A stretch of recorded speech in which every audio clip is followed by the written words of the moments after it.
സർക്കാർ പറഞ്ഞിരുന്ന ആ ഒരു പരിശോധനയെ ആരംഭിച്ചിരിക്കുകയാണ്. സംസ്ഥാനത്ത് സാമൂഹിക സുരക്ഷാ പെൻഷൻ വാങ്ങുന്നവർക്കുള്ള പരിശോധനയാണ്. ഫിനാൻഷ്യൽ ഇൻഫെക്ഷന്റെ നേതൃത്വത്തിൽ വിവിധ തദ്ദേശ സ്ഥാപനങ്ങളിൽ വാർഡ് കേന്ദ്രീകരിച്ചാണ് നടക്കുന്നത്.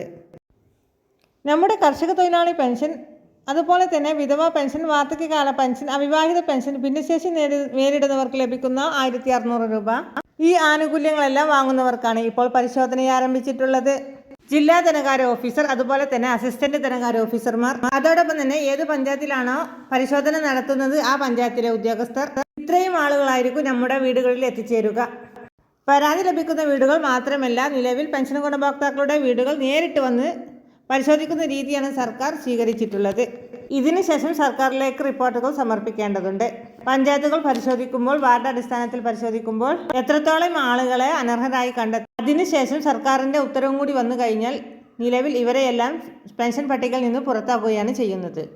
സംസ്ഥാനത്ത് ആരംഭിക്കുന്ന ഈ കർശന പരിശോധനയിലൂടെ ലക്ഷ്യമിടുന്നത് അനർഹരായിട്ടുള്ള മുഴുവൻ ആളുകളെയും പട്ടികയിൽ നിന്ന് പുറത്താക്കുക. അതോടൊപ്പം തന്നെ അർഹതയുള്ള ഗുണഭോക്താക്കൾക്ക് മാത്രമായിട്ട് ആനുകൂല്യം ചുരുക്കുക.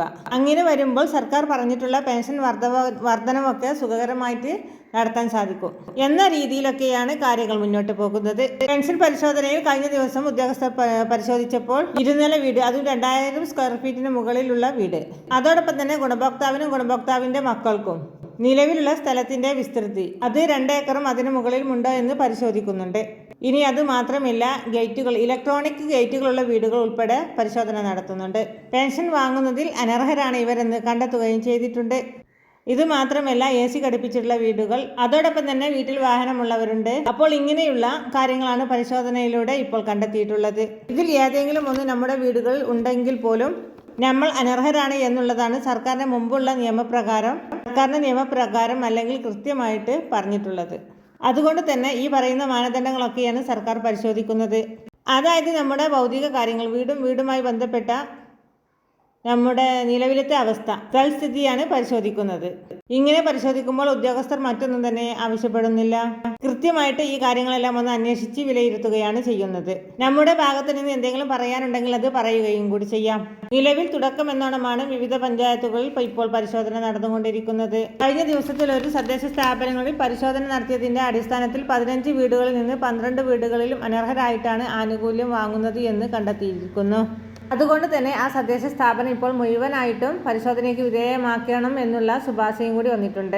മാത്രമല്ല, ഇത് എല്ലാ ജില്ലകളിലേക്കും വ്യാപിപ്പിക്കുന്നതിനും എല്ലാ ജില്ലകളുടെയും തദ്ദേശ സ്ഥാപനങ്ങളെല്ലാം കേന്ദ്രീകരിച്ചെല്ലാം പരിശോധന നടത്തിയതിന്റെ റിപ്പോർട്ടുകളായിരിക്കും ഇവർ സർക്കാരിലേക്ക് വെക്കുക. സർക്കാരാണ് ഇതിന് അന്തിമ തീരുമാനങ്ങൾ എടുക്കേണ്ടത്. കൃത്യമായിട്ട് എല്ലാവരും ഒന്ന് ശ്രദ്ധിച്ചിരിക്കുക. കാരണം പെൻഷൻ അനർഹമായ മാർഗങ്ങളിലൂടെയാണ് നേടുന്നത് എങ്കിൽ, അതോടൊപ്പം തന്നെ വീട്ടിൽ മറ്റു പെൻഷൻ വാങ്ങുന്നവരോ മറ്റു വരുമാന സ്രോതസ്സുകളോ എങ്കിൽ സാമ്പത്തികമായിട്ട് ഉയർന്ന ഭദ്രതയുള്ളവരാണ് എങ്കിൽ ഇപ്പോൾ തന്നെ പെൻഷൻ പദ്ധതിയിൽ നിന്ന് സമയം മാറുന്നതിനുള്ള സാഹചര്യമുണ്ട് എന്നുള്ള കാര്യം ഓർമ്മപ്പെടുത്തുകയാണ്. അപ്പോൾ ഈ കാര്യങ്ങൾ എല്ലാവരും തന്നെ ഒന്ന് ശ്രദ്ധിച്ചിരിക്കുക. സംസ്ഥാനത്തെ പുതിയ ബജറ്റിൽ പറഞ്ഞതനുസരിച്ചുള്ള ക്രമീകരണങ്ങൾ പെൻഷൻ ശുദ്ധീകരിക്കൽ സംസ്ഥാനത്ത് ആരംഭിച്ചിരിക്കുകയാണ്. ഈ വീഡിയോയിലൂടെ ഷെയർ ചെയ്ത് പ്രധാനപ്പെട്ട ഒരു അറിയിപ്പാണ്. ഇതുപോലുള്ള അറിയിപ്പുകൾ ഇനിയും ലഭിക്കാൻ വേണ്ടി നമ്മുടെ ചാനൽ ഫോളോ ചെയ്യുക, സബ്സ്ക്രൈബ് ചെയ്യുക, ഷെയർ ചെയ്യാൻ മറക്കാതിരിക്കുക.